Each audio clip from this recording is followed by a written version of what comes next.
सामान्य ज्ञान प्राप्त करना बहुत मुश्किल नहीं होता, या यूं कहें कि वह काफी अंशों में स्वतः ही मिल जाता है। लेकिन उत्कृष्ट ज्ञान की प्राप्ति के लिए साधना में भी उत्कृष्टता चाहिए। हम भी जैसे जैसे 25 बोल प्रशिक्षण के क्रम में आगे बढ़ रहे हैं, विषय थोड़े मुश्किल लग रहे हैं। उन्हें समझने के लिए हमें भी एकाग्रता की थोड़ी कड़ी साधना करनी होगी। तब भी अज्ञानता के बादल छटेंगे और हमारे भीतर का ज्ञान अनावृत होने की दिशा में आगे बढ़ सकेगा। मेरा करबद्ध विनम्र निवेदन समनी श्री जयंत प्रज्ञा जी से प्रशिक्षण के लिए। वंदना।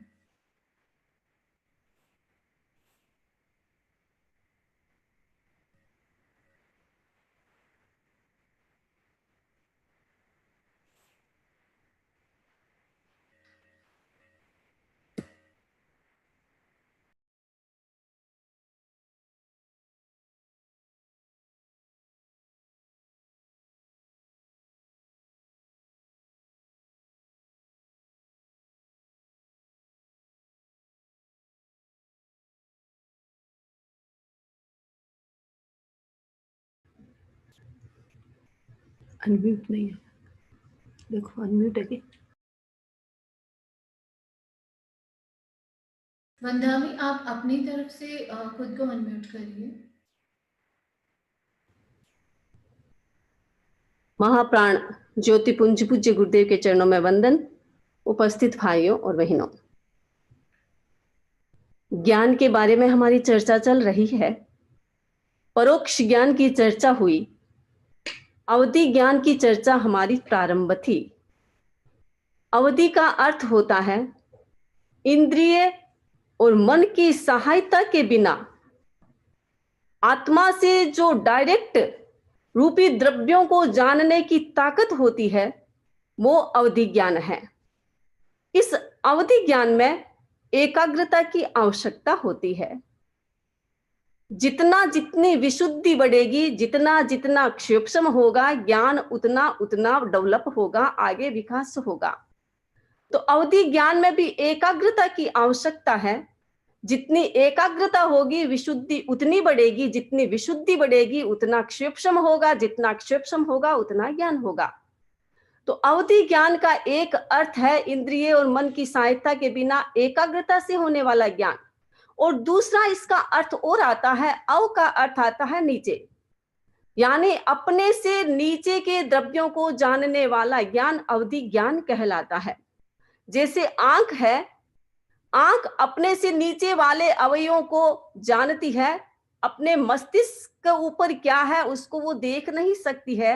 उसी प्रकार जो अवधि ज्ञान अपने से नीचे वाले के रूपी द्रव्यों को देख सकता है, ऊपर वालों को नहीं देख सकता, उसको भी अवधि ज्ञान कहते हैं। तो अवधि ज्ञान के दो भेद कल हमने बताए थे।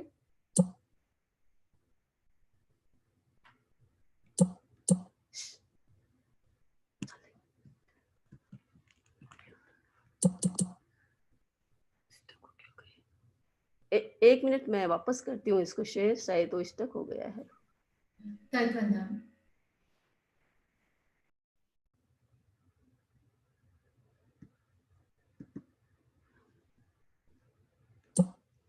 एक मिनट स्टॉप से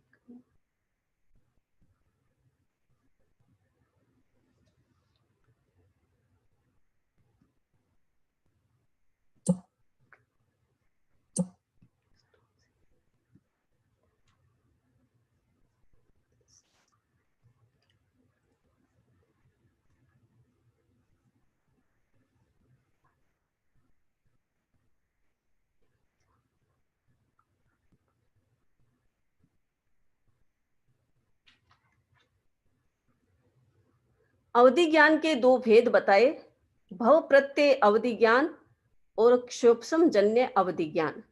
भव प्रत्यय अवधि ज्ञान नारकीय और देवताओं को होता है। जिस स्थान पर जाने से जो ज्ञान होता है वो भव प्रत्यय अवधि ज्ञान कहलाता है। और हमारे तीर्थंकरों को भी जन्म के साथ अवधि ज्ञान प्राप्त होता है। और दूसरा अवधि ज्ञान है क्षोभसम जन्य अवधि ज्ञान, मनुष्य और तिर्यंच को होता है। आप इस चित्र को देख रहे हैं, यह मस्तिष्क का चित्र है। और जब कोई भी ज्ञान हमारे भीतर में प्रकट होता है, ज्ञान तो आत्मा की ताकत है, आत्मा की शक्ति है, लेकिन वो शरीर में ही प्रकट होगा। तो जब प्रकट होता है तो हमारे मस्तिष्क के न्यूरॉन्स एक्टिव होते हैं। अवधि ज्ञान होता है तो आप देख रहे हैं कि मस्तिष्क के कितने सारे न्यूरॉन्स एक्टिव हुए हैं। तो ये मस्तिष्क के जब न्यूरॉन्स इतने एक्टिव होते हैं तो व्यक्ति को अवधि ज्ञान होता है। तो ये अवधि ज्ञान कितने कितने स्तर का होता है?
आपको दिखाई दे रहा है चित्र?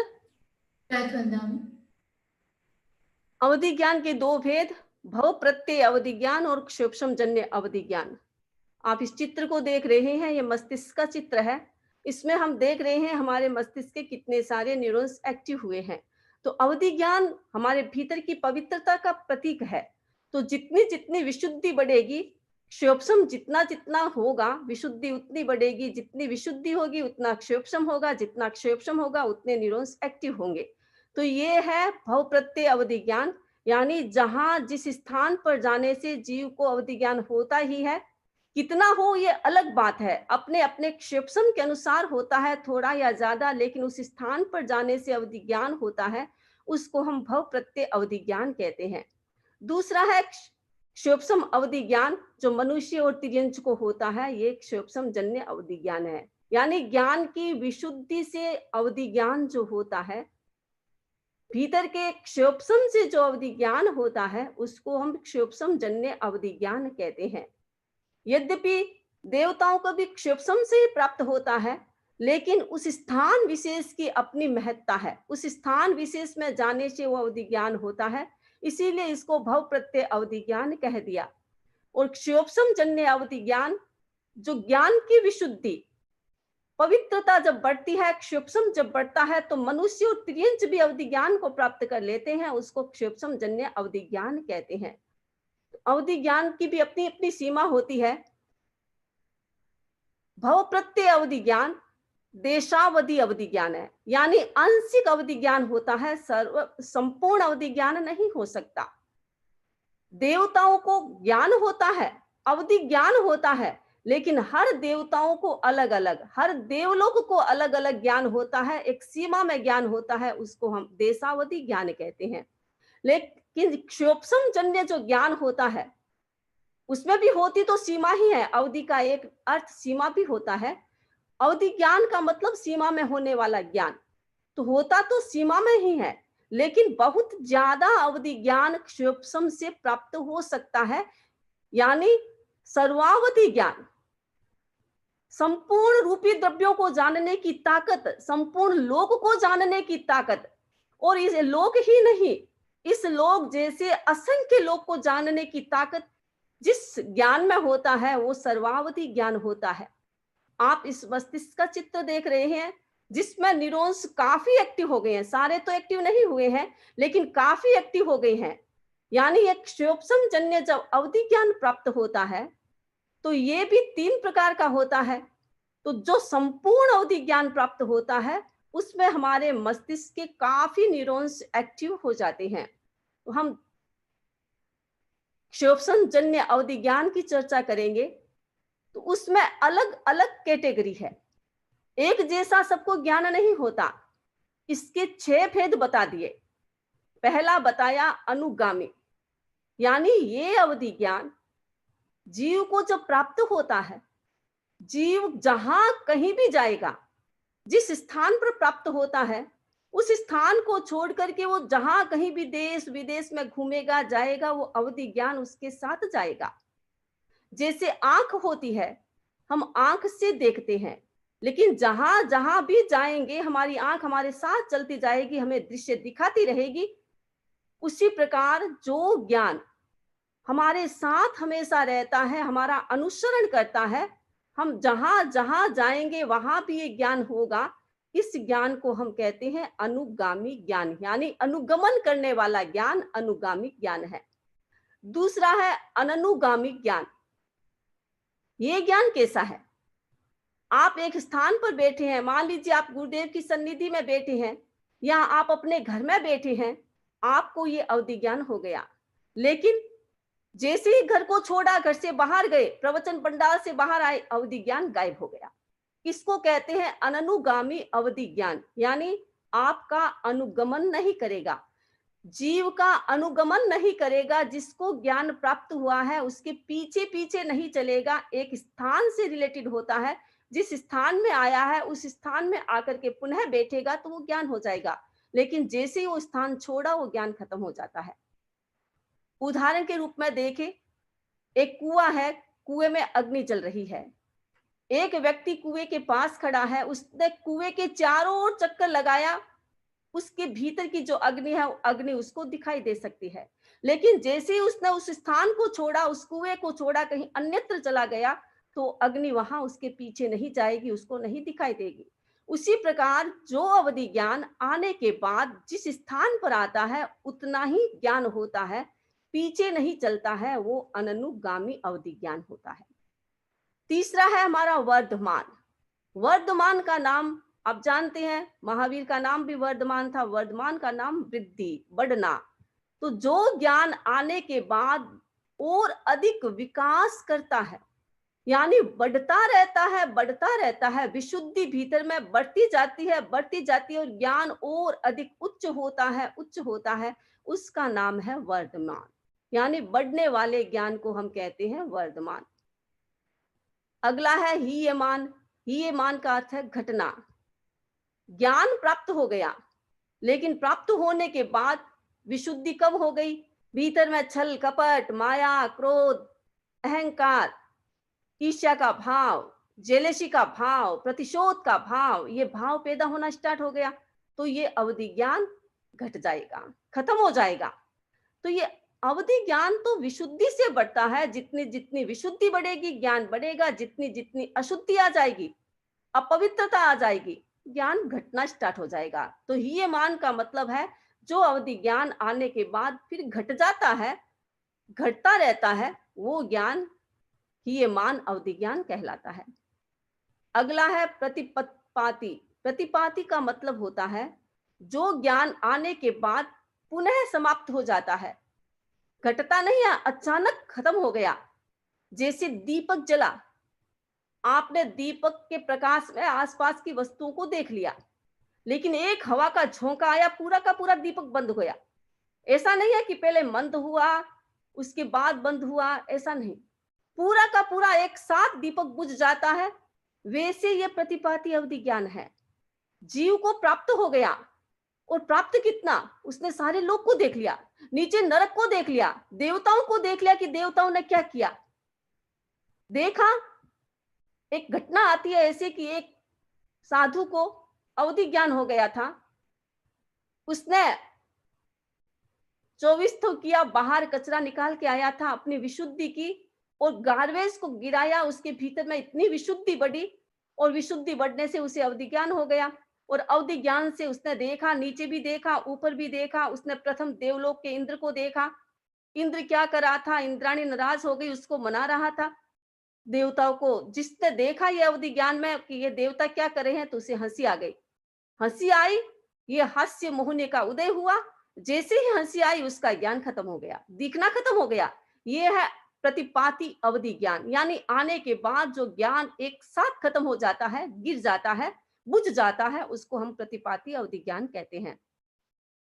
अगला है अप्रतिपाती अवधि ज्ञान, सबसे श्रेष्ठ अवधि ज्ञान। आने के बाद हमेशा बढ़ेगा, कभी खत्म नहीं होगा।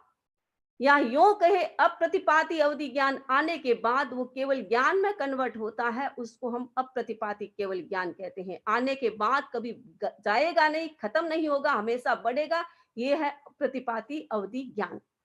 अब हम देखें कि अवधि ज्ञान की सीमा क्या है।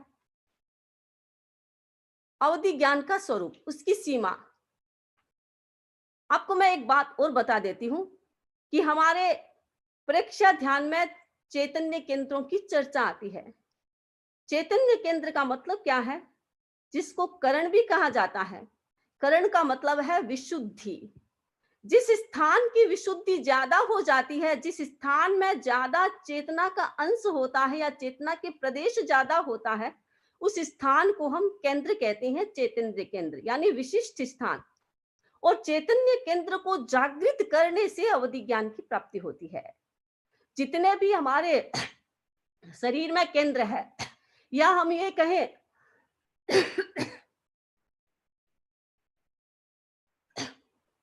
जैसे इसको चक्र बताया जाता है कि हमारे शरीर में चक्र होते हैं, और जितने चक्र एक्टिव होते हैं उतना ज्ञान होता है।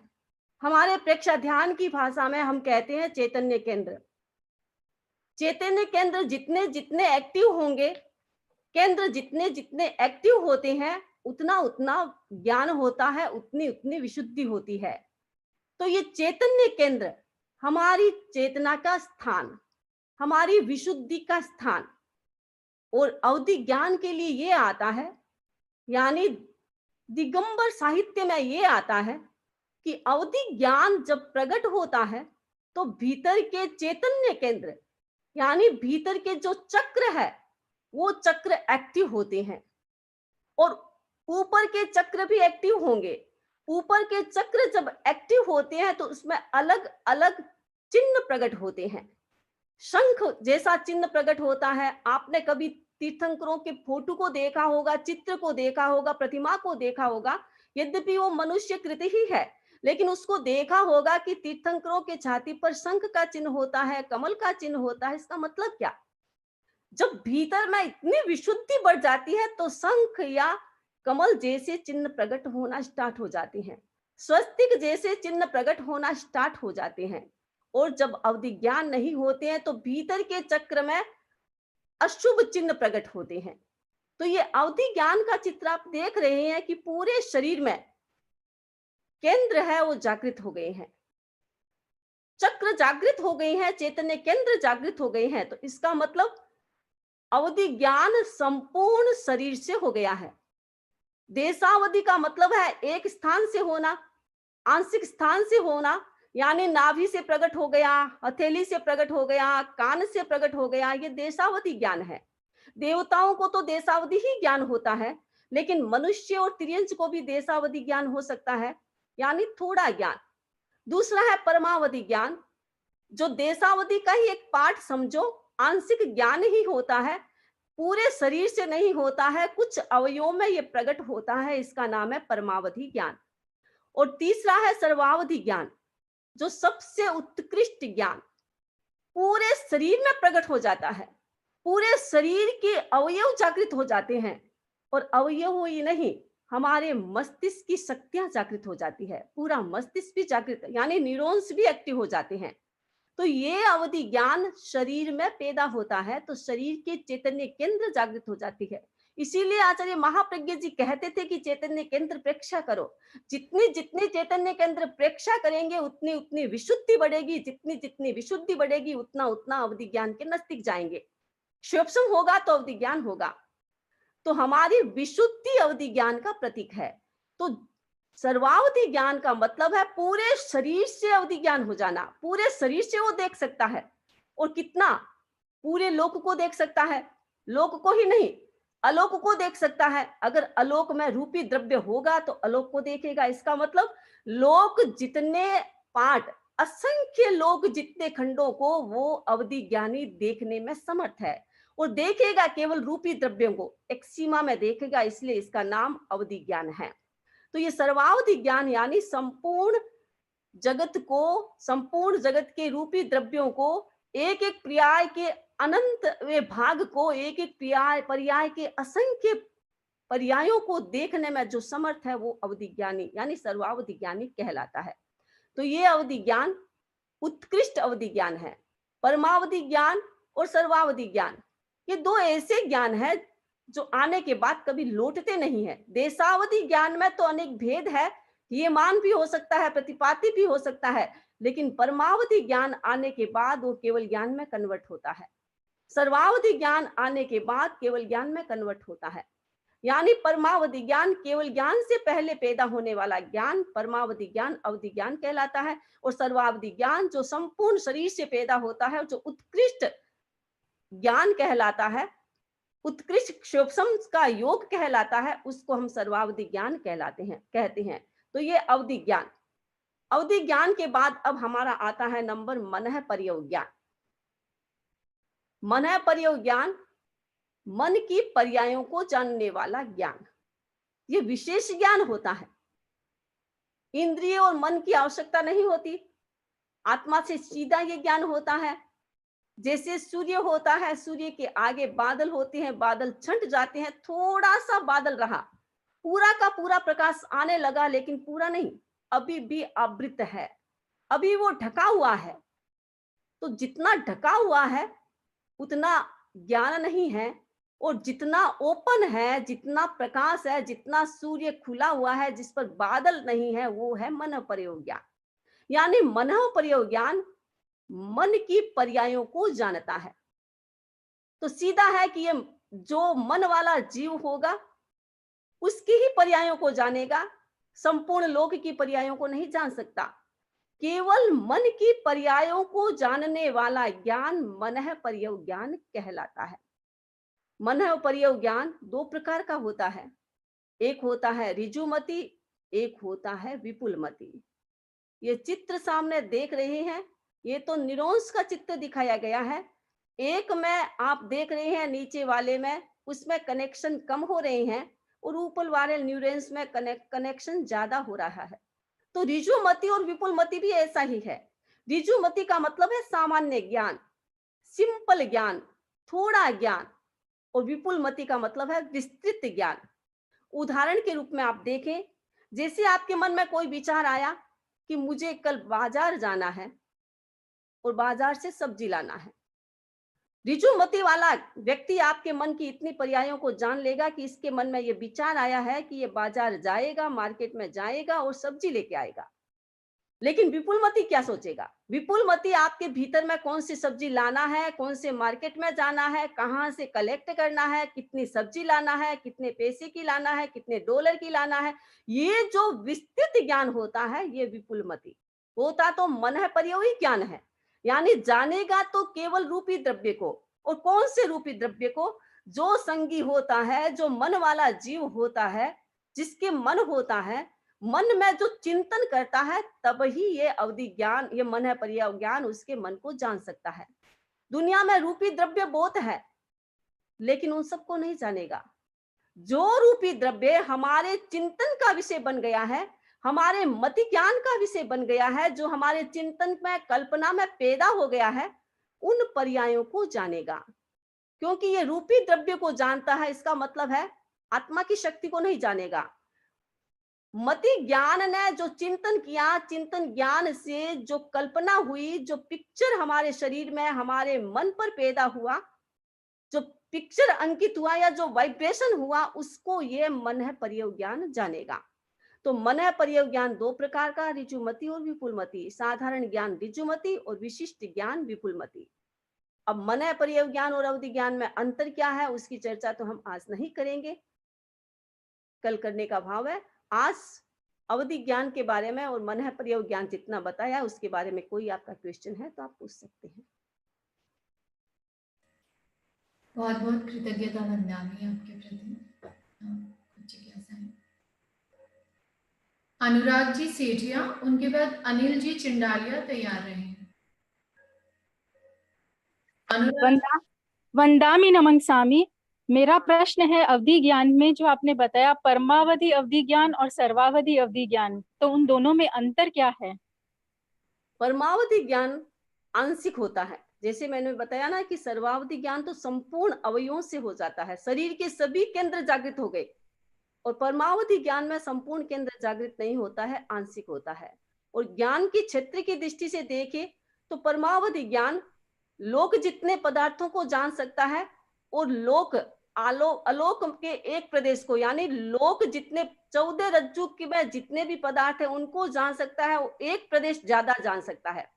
और सर्वावधि ज्ञान असंख्य लोगों को जान सकता है, एक लोक को नहीं, एक लोक जैसे असंख्य लोगों को एक साथ जानने में समर्थ होता है, वो सर्वावधि ज्ञान कहलाता है। अनिल जी चंडालिया, उनके बाद श्री चंद जी तैयार रहे। बंदा भी नमस्कार। हाँ आवाज आ रही है बंदा? हाँ आवाज आ रही है। आपने बताया अवधि ज्ञान भीतर के चक्र से प्रकट होता है, लेकिन अवधि ज्ञान के अंदर आपने क्षोभ समजन्य में मान और प्रतिपादी बताया, ये स्थिति क्यों आती है? ये मन में द्वेष पर आदमी क्यों आता है अवधि ज्ञानी आदमी को? अवधि ज्ञान क्षोभसम से ही प्राप्त होता है, लेकिन क्षोभसम ज्ञान क्या होता है, उसमें स्थिरता नहीं रहती है, कम और ज्यादा होता रहता है हमारा क्षोभसम। हमारी विशुद्धि बढ़ेगी तो क्षोभसम बढ़ता जाएगा, विशुद्धि कम होगी तो क्षोभसम घटता जाएगा। तो क्षोभसम ज्ञान क्षोभसम से जो प्राप्त होता है, नहीं हमारा क्षोभसम होगा तभी हमारे केंद्र जागृत होंगे, हमारे भीतर की चैतन्य केंद्र जागृत होंगे, चक्र जागृत होंगे। क्षोभसम नहीं होगा तो जागृत नहीं होगा। और क्षोभसम होता है अभ्यास से, जितनी प्रैक्टिस करेंगे क्षोभसम बढ़ेगा। और क्षोभसम अस्थिर होता है, स्थिर नहीं रहता है, क्षायिक है नहीं, ये क्षोभसम है, तो इसमें उतार चढ़ाव आता है, तो इस कारण से अवधि ज्ञान घट भी जाता है और बढ़ भी सकता है। श्री चंद जी, उनके बाद नीरव जी मेहता तैयार रहे।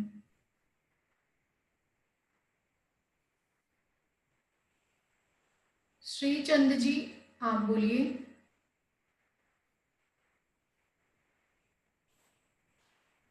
नीरव जी मेहता।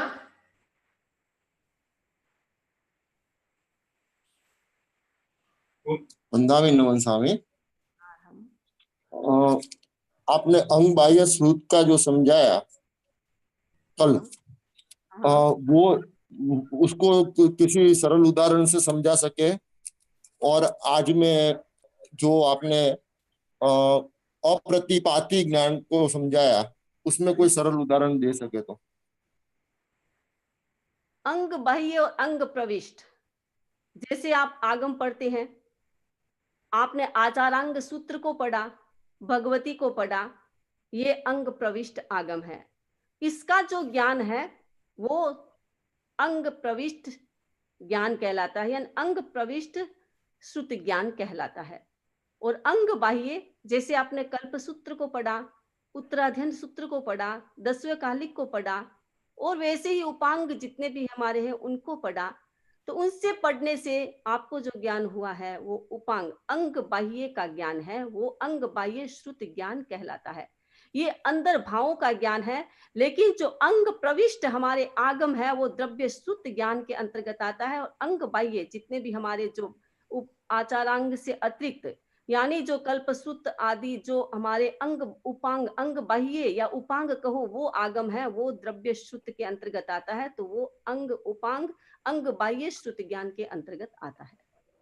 और दूसरा आपने कहा कि अप्रतिपाती अवधि ज्ञान, यानी अवधि ज्ञान, ऐसा अवधि ज्ञान जो आने के बाद नहीं जाता है। जैसे तीर्थंकर होते हैं, जन्म के साथ अवधि ज्ञान आ गया। देवताओं का तो अवधि ज्ञान जा सकता है, क्योंकि जैसे ही अवधि ज्ञान देवता का आयुष्य खत्म हुआ, अवधि ज्ञान समाप्त हो गया। लेकिन तीर्थंकरों का जो अवधि ज्ञान है वो अप्रतिपाती अवधि ज्ञान है। पैदा हुआ, जन्म के साथ पैदा हुआ, बढ़ेगा बढ़ेगा घटेगा नहीं, और केवल ज्ञान तक ले जाएगा। जो अप्रतिपाती केवल अवधि ज्ञान जो आने के बाद कभी लौटता नहीं है, केवल ज्ञान तक ले जाता है, वो अप्रतिपाती अवधि ज्ञान होता है। तो हमारे तीर्थंकरों जो अवधि ज्ञान होता है वो अप्रतिपाती अवधि ज्ञान कहलाता है। एक अंतिम जिज्ञासा, राखी जी जैन। आ रही। हाँ, वंदामी नमन स्वामी, मैं जानना चाहती थी क्षयोपशम को इजी लैंग्वेज में समझना था मेरे को। क्षयोपशम ही क्या है एक्चुअली? क्षयोपशम का मतलब इजी लैंग्वेज में आप इतना समझो, विशुद्धि।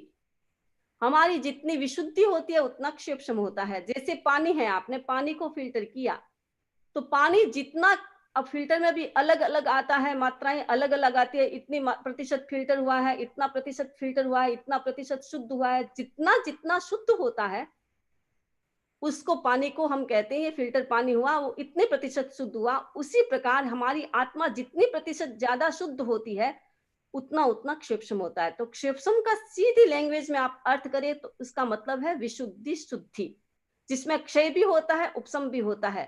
कंप्लीट शुद्धि नहीं होती है लेकिन फिर भी विशुद्धि होती है। तो जितनी जितनी शुद्धि होती है, जितनी जितनी विशुद्धि होती है, उसको हम क्षेपसम कहते हैं। बहुत बहुत कृतज्ञता वंदामी आपके प्रति। इस कार्यशाला संबंध शरीर को स्थिर, शिथिल, पूरे ब्रह्मांड के प्रति मंगल कामना और अपने आप के प्रति मंगल भावना। नमो अरहंताणं, नमो सिद्धाणं, नमो आयर्याणं, नमो उवच्छायाणं, नमो लोये सव्वसाहूणं। चत्तारि मंगलम अरहंता मंगलम, सिद्धा मंगलम, साहू मंगलम, केवली पन्नतो धम्मो मंगलम। चत्तारि लोगुत्तमा अरहंता लोगुत्तमा, सिद्धा लोगुत्तमा, साहू लोगुत्तमा, केवली पन्नतो धम्मो लोगुत्तमो। चत्तारि शरणं पवज्जामि, अरहन्ते शरणं पवज्जामि, सिद्धे शरणं पवज्जामि, साहू शरणं पवज्जामि, केवली पन्नतं धम्मं शरणं पवज्जामि। विघ्न हरण मंगल करण स्वाम भिक्षुनो नाम गुण ओळख समरण किया सरय अचिंत्या काम। अंगूठे अमृत बसे लब्धि तना भंडार, श्री गुरु गौतम समरिये वांछित फलदाता। ओम अरहं। कृतज्ञोस्मि, कृतज्ञोस्मि, कृतज्ञोस्मि। हम सभी आपके आभारी हैं। वंदामी नमः। अरहं।